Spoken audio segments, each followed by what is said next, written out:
supaya kita nak faham apa beza Mekah dengan Malaysia. Kenapa orang pergi Mekah? Kalau nak doa pada Allah Ta'ala di Malaysia pun boleh doa juga, Allah tu lah. Apakah yang membezakan hal ini untuk kita faham kepada konsep berkat yang mungkin insya-Allah kita akan kongsikan bersama. Hadirin dan hadirat sekalian, Allah ni dia mencipta keseluruhan. Tak ada benda yang Tuhan tak cipta. Ini kita kena set faham. Wa rabbukum yakhluqu ma yasha'u wa rabbuka yakhluqu ma yasha'u wa yakhtar. Tuhan kamu mencipta apa yang dia mahu dan dia memilihnya. Semua perkara dalam alam ini di mana saja diciptakan oleh Allah. Sebab tu Allah Khaliq.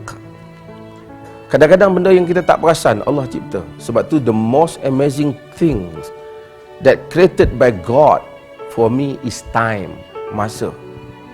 Masa paling hebat ni, Ramadan ni masa. Waktu asar masa.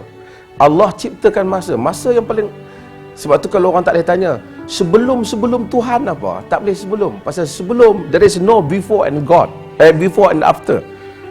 Kerana tak ada sebelum dan selepas bagi Tuhan. Kerana Tuhan itu pencipta sebelum dan selepas. Dia mencipta masa. Sebab itu dia bersumpah dengan masa. Wal fajr, demi waktu fajar. Wal asr, demi waktu asar. Sebab tu kadang-kadang atheist ataupun agnostic, mereka tertanya-tanya, siapa sebelum Tuhan?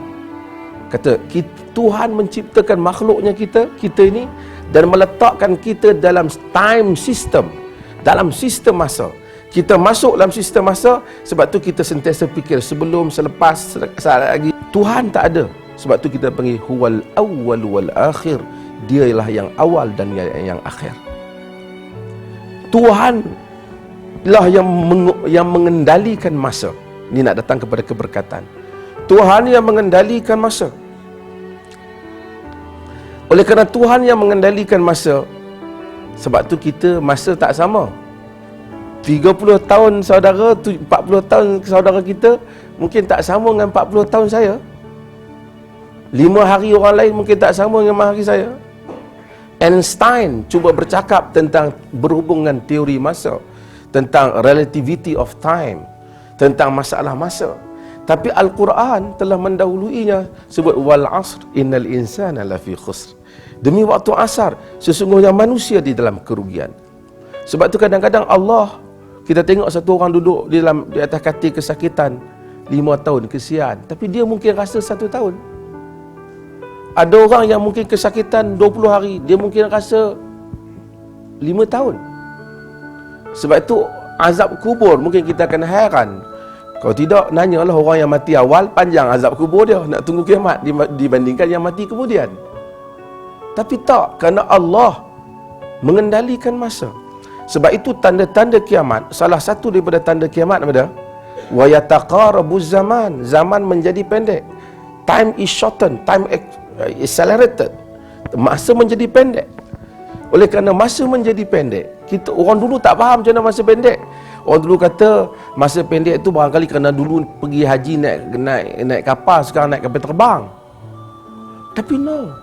Masa pendek dalam erti kata yang sebenar. Orang tua-tua kita tanya dia, dulu dia kata Jumaat ke Jumaat lama.